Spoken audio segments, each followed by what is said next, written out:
Today, SKNS features Janet Akers of College Housing Site, who makes the grand age of 100 on the 29th of April 2012. It was our privilege to sit down with her and have a little chat. Miss Akers, we understand that it's going to be a wonderful occasion for you and your family because you have been here with us for almost 100 years. How do you feel about that? How do I feel? Yeah. Well, must I say I feel great to know I've reached up there. Well, but I don't think I have anything else to say. Oh, okay. But the Lord, the God of heaven, helped me up. And I came up. It wasn't an easy task, I tell them. Tell us about your mother and your father. Did you have any brothers and sisters? They were older than me. I am the last of 12. Wow. So you had a lot of brothers and sisters? Okay. And I don't know if I could remember them now. It's such a long, long time. Right.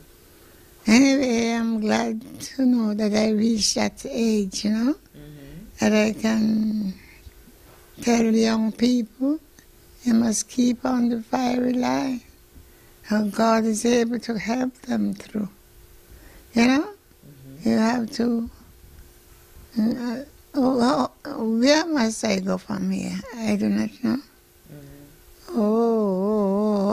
His mom said that as she was growing up, her father died prematurely by an accident, and her mother had to be the breadwinner. But none of the children worked, say, on the estate. So they were told by the manager, her father was an overseer, and they were told by the manager that they will have to take their house off of the land. So in Kayon, that happened, and so they came down to Upper Kayon, took the house, and that's where they grew up. She stayed there until she was about 18. And I think she worked in her sister's place at some, I don't remember the name, at the factory though. And then she worked with Reverend Thornton. After that, she stayed in Basse-Terre because she belongs to Kayon. That's where she was born.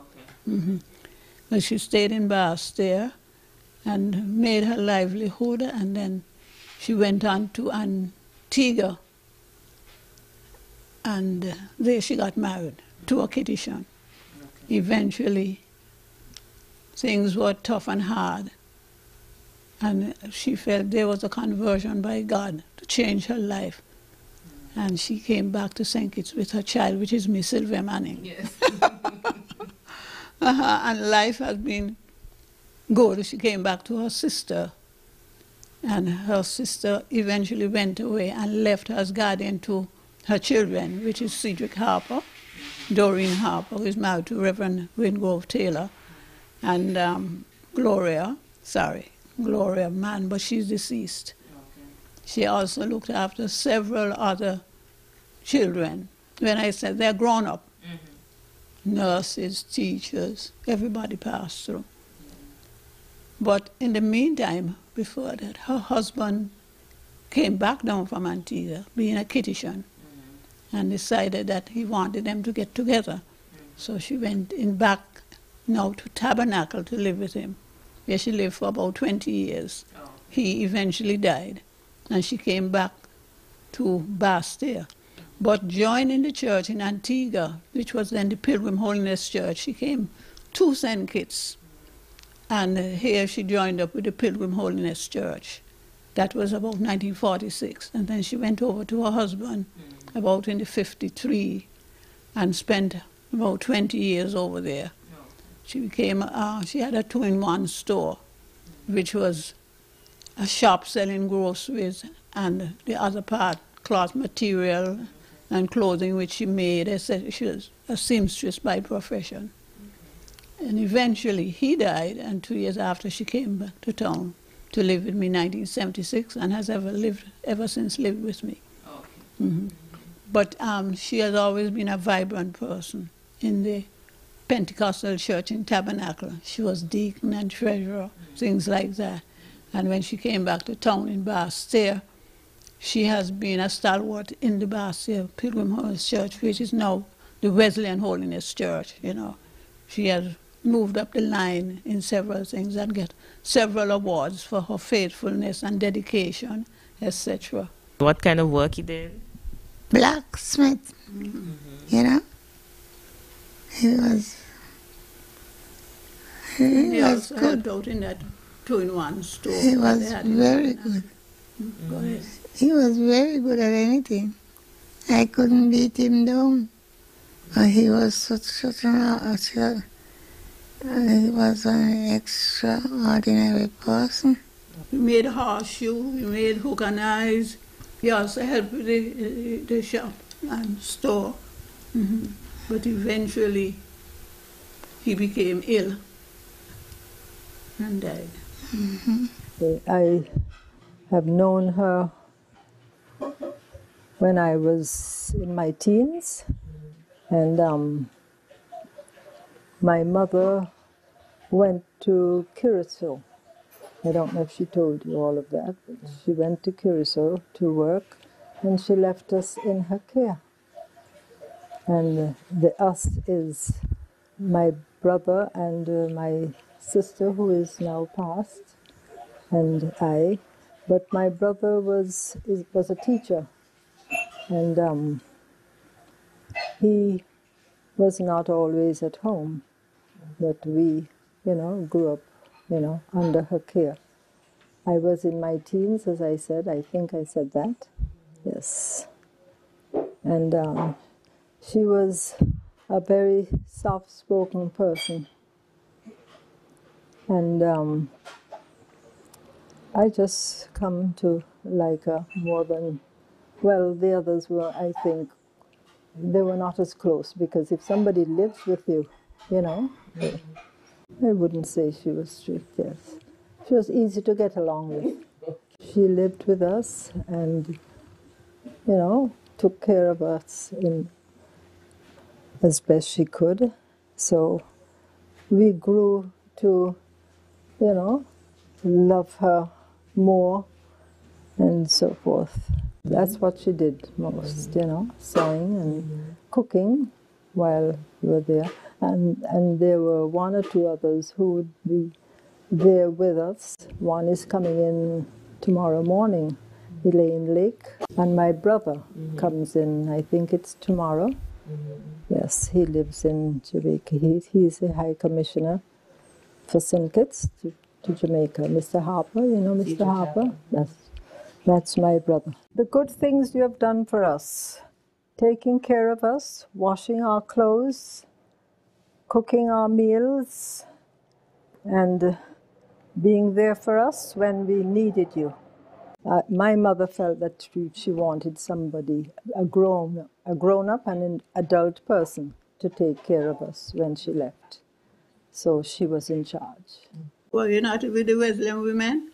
Oh, hope she can remember more than me now. And you helped with the farming Sunday school, both in Tabernacle and the outdoor one here. That is the most important, to rear up and get children come up in the way you want them to grow, Okay. how to behave themselves and so on. And people will respect them, If they think much of themselves, the children will follow after them. How to keep themselves and grow in grace, love the Lord. Hallelujah. All those things I would do, I wouldn't want to bring them up again. This past and gone so long a time. And for them to be like me, it's hard for them. They will feel I'm telling them too much things to do. But no, I just want them to come up and go in the faith and walk in the steps of the Lord. Yeah, listen to me. It is time for me to think about something about the Lord and His goodness towards me. Otherwise, I couldn't reach that stage or this stage of life. I just was going to say, but look, I have my daughter. And her behavior is great to me. Okay. You know, I don't have no worries with her. She just hear what I say and be kind and be good to people, you know, and people will respect them because if they keep themselves pure and clean, people will see that she's a lady, Yes. you know, and they would like to be like her. Oh, gosh, she take from me. So let's stop there now. Yes, I was. Wonderful, it is wonderful, it is marvelous and wonderful what Jesus has done for the soul of man. Mom, look up. Mom, Mom, it's okay. Look in the mic. Go ahead. I have to look Straight. See that little right there? Fellowship here with my Lord can be so inexpressively sweet. Oh, what will it be when His face we see? When round the white throne we meet. When round the white throne we meet. Amen. Oh, it is wonderful, it is marvelous and wonderful what Jesus has done for my soul. The heart has never been known. Oh, it is wonderful, it is marvelous and wonderful what Jesus has done for the soul of man. The heart has never been told. Janet Akers has already left a mark on all those persons with whom she has come into contact. On behalf of the St. Kitts and Nevis Information Service, I take this opportunity to wish her well.